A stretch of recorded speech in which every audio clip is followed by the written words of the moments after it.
Bonjour à tous et bienvenue sur cette nouvelle vidéo tutoriel Blender. Aujourd'hui je vais vous apprendre à créer un matériau dans Blender, donc ça va être un tuto assez basique. On va créer un matériau PBR pour Physically Based Rendering et qui est compatible également, les textures sont compatibles avec Unity par exemple, enfin avec des moteurs de jeu, donc ça va être multifonction. Et voilà, donc simplement on va apprendre à créer un matériau dans Blender. Donc c'est parti. Alors, on est dans notre scène de base de Blender ici, et on va choisir le mode Cycles Render, voilà. Et moi, en fait, je vais choisir donc dans Device le GPU Compute pour pouvoir rendre les images avec mon GPU, vu que j'enregistre, pour pas que vous ayez du lag en fait à l'image. Et ensuite, la prochaine chose que je vais faire, c'est déplier mon cube, déplier les UV pour pouvoir le texturer. Donc, je vais dans Edit Mode, j'appuie sur U pour UV Mapping. Et je choisis Cube Projection, puisqu'il s'agit d'un cube, voilà, donc je me remets en mode objet, non, pour vous montrer en mode edit ce que ça donne, donc dans UV Image Editor, voilà, Blender nous a automatiquement déplié nos faces, donc on va avoir la même image en fait sur chaque face de notre cube. Je me remets en mode Properties, et aussi je me remets en mode objet. Donc maintenant, il ne nous reste plus qu'à cocher ici donc l'icône Material, et faire notre premier matériau. Donc je vais cocher Use Nodes en fait, puisque maintenant on est en mode Cycles, et il nous crée déjà un matériau Diffuse BSDF. Donc ici, si je me mets en mode Rendered, je constate que j'ai un cube plutôt gris, donc je vais booster un peu le blanc là. Voilà, j'ai un cube, mais j'ai pas de texture, donc je vais ajouter la texture. Ici, je vais descendre un petit peu la lumière pour que vous voyez mieux en fait l'image. Voilà, un peu la mettre en diagonale. Voilà. Alors, donc je disais, je clique droit sur mon cube et j'ajoute ici donc une image texture que je vais aller chercher. Donc j'ai créé donc un dossier brique et je vais choisir la brique diffuse qui est en fait juste la couleur de votre texture. Voilà, donc Open Image. Et maintenant, si je coche donc Rendered, et ben je constate que voilà, j'ai des briques. Donc c'est une texture que j'ai fait sur Photoshop un peu rapidement. Mais voilà, vous avez un matériau qui n'est pas réflectif, mais qui va être très simple à rendre en fait avec Cycles, très rapide, puisque vous n'avez aucune réflexion, donc il ne va pas aller chercher beaucoup de rayons, voilà, de réflexion et tout ça. Donc ça va être facile à rendre. Si vous avez un mur de pierre ou quoi, moi je vous conseille, si c'est au loin, voilà, de laisser ce matériau. Maintenant, il nous manque des informations de relief en fait, puisque nos briques, en fait, on dirait juste une tapisserie que j'ai mis, et je vais aller créer donc cette information là. Donc là on va devoir aller dans le Node Editor. En fait c'est juste, si vous avez l'habitude d'utiliser donc Unreal Engine par exemple, vous allez avoir aussi des nœuds en fait, des blocs que vous allez relier ensemble, et donc c'est le visual scripting. C'est comme ça que vous allez faire vos shaders. Et dans Blender, eh ben, c'est la même chose, donc je vais ajouter ma texture de Normal Map, donc je fais Add Texture, et image texture, voilà. Et là je fais encore open. Donc je vais dans bricks et je choisis brique normale. Donc en fait je fais open image et là j'ai ma bump map. Mais il se passe rien pour l'instant puisque je n'ai pas relié en fait mon nœud. Donc il ne faut pas ici donc directement aller relier la color dans normal. Parce qu'en fait vous n'aurez pas de contrôle en fait sur votre normal map. Donc on va faire add vector et normal map, voilà. Et là, vous avez d'autres informations que vous pourrez utiliser. Donc je connecte la color ici à la color du nœud normal map. Et maintenant, il faut ici dans color se mettre en mode non color data, puisque vous avez, il vous indique que donc c'est pour les normal maps, ça ne convertira pas les couleurs qui correspondent donc à la normal map. Donc on se met en mode non color data.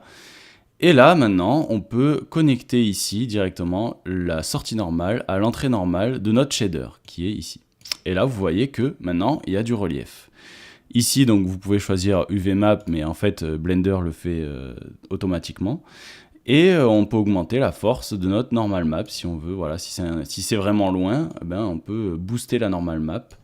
Voilà, maintenant, si vous êtes prêt, hop, vous pouvez la diminuer. Et voilà, on a créé en fait notre premier matériau dans Blender très rapidement.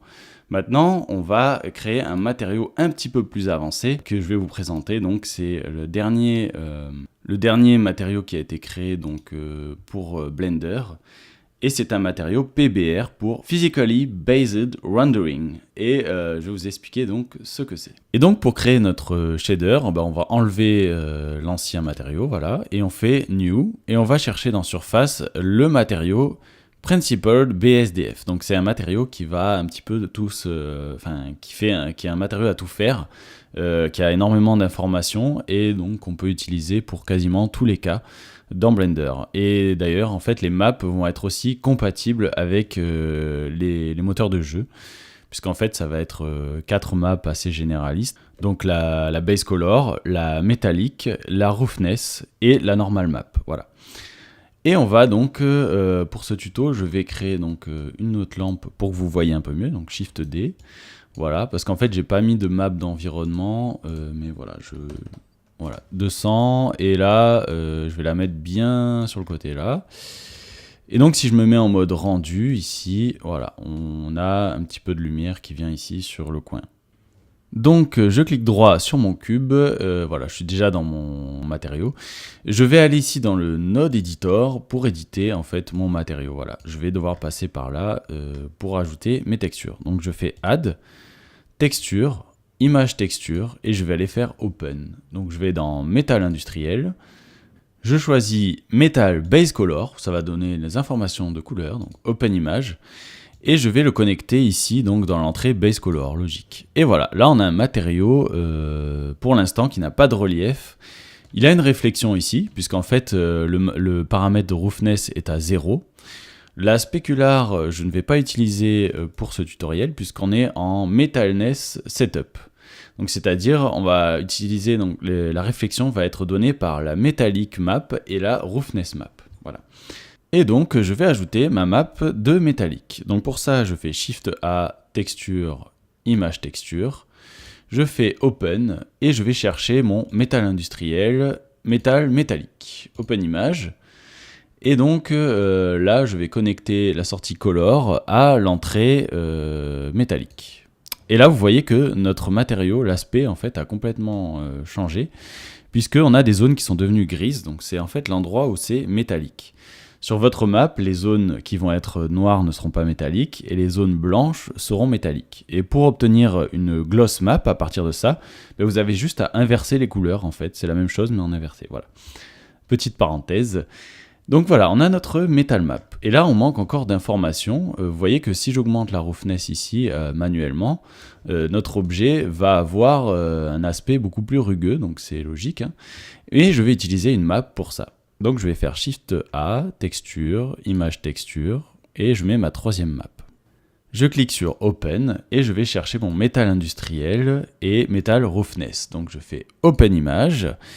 Et là, rien ne se passe puisque j'ai pas encore connecté mon node, donc je vais le connecter ici à roughness, voilà. Et là, vous voyez qu'il y a des informations supplémentaires qui sont apparues grâce à la texture. Voilà, voilà. On voit qu'il y a des zones qui sont beaucoup plus rugueuses et d'autres beaucoup moins. Voilà, donc c'est pour ça l'intérêt de faire une map en noir et blanc, de faire une map de roughness, voilà. Ensuite, je vais ajouter ma dernière map qui va être la normal map. Je fais Shift A ici et je vais dans Texture, Image Texture et je clique sur Open et là je vais chercher donc ma normal map, Metal Normal, Open Image. Là, je ne vais pas le connecter directement. Alors je vais augmenter un petit peu la vue ici. Je ne vais pas le connecter directement normal en fait, parce que j'aurai pas de contrôle, donc je vais faire Shift A, je dois ajouter le vector normal map.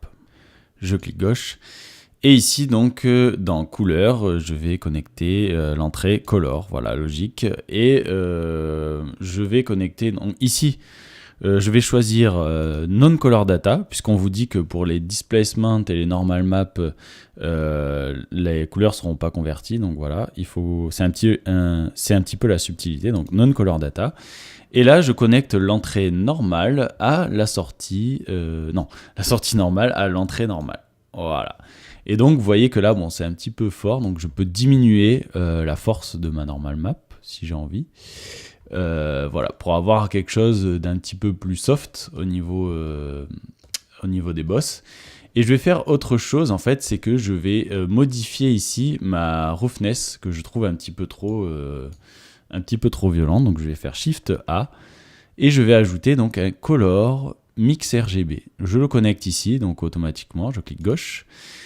Voilà, et là on voit tout de suite que on a, si on fait varier du noir au blanc, le noir est très réflectif et le blanc ne l'est pas en fait, est très rugueux. Voilà.